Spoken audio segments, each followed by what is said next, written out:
It is the start of the week. It is the Monday before Thanksgiving. And before we dive into the turkey and the stuffing and the NFL football, why don't we dive into the in-depth mailbag? Everyone was all upset last week when the Republicans mashed together some storm relief with big government power shifts. The governor and the attorney general lost some power. The state auditor, who's a Republican, gained some power. So less power for Democrats, more power for Republicans. I pointed this out, mentioned that it's kind of part of the game that's played in Raleigh. There's nothing illegal. It's entirely legal.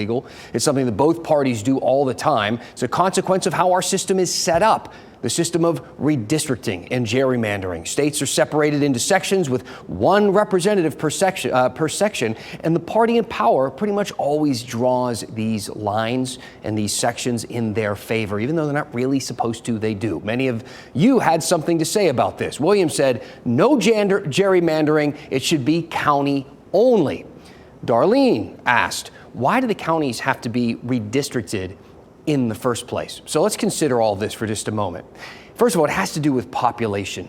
Okay, each district has to have right around the same number of people in it. You know, one legislator can't represent thousands and thousands and thousands of more people than another legislator. If you think about it this way, you take Tyrell County, for instance. It's the smallest county in our state, has about 3,000 folks living there. Then there's Wake County. It's the largest with 1.1 million people there. Should Tyrell and Wake counties have the same number of representatives, even though Wake's population is like 300 times larger? No, probably not. This is why we redraw those districts every 10 years, because people move. They go to different places. They come from out of state in some cases, or they move in state, or they move out of state from one community into another. A district's population can change a lot over a 10-year period. So we go back, we redraw those lines to account for all of that.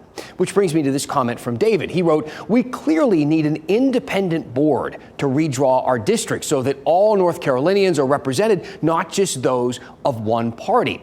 We should say a handful of states already do this. This is a map here. 11 do it for their congressional districts. Those are the ones marked the yellow states that you see, like Alaska there. 16 do it for their state legislative districts. Those are the purple ones. And then some states do both. You see them there with the yellow and purple stripes. Some commissions include politicians. Others have no elected leaders on them whatsoever, just a nonpartisan group of people.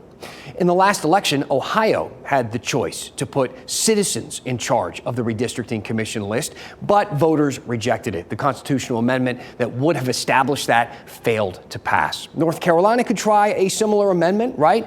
But as I mentioned on Friday, the lawmakers decide which amendments get on the ballot. So if you're waiting for the people who are taking advantage of the rules to change the rules, you might be waiting for a long time. Sometimes we get some heavy hitters in the inbox. A spokesperson with the USDA, a viewer apparently, sent me this. You highlighted a key issue in agriculture here in the state, and that is historic land loss. That was a response to a segment on developers buying up a bunch of farmland in Wake County. And frankly, we should say our farms are, in fact, disappearing at record rates. North Carolina is growing. They're building houses and factories and highways and that sort of stuff. And that gobbles up farmland, which could be a problem if it's not controlled. Speaking of gobbling, Thanksgiving just wouldn't be the same without our farms. We are number 2 in raising turkeys here in North Carolina. We're number 1 in the country in sweet potatoes. In fact, we grow more than half of the country's sweet potatoes. 3rd largest for hogs and pigs, and we grow more Christmas trees than anybody. The holidays need North Carolina. Yet, here we are. In the last 9 years, Wake County has lost nearly 23,000 acres of farmland to development. If this continues at that rate, Wake County will have 0 acres in the next 30 to 40 years. I talked with that USDA person, the spokesperson who emailed me, and he put it this way.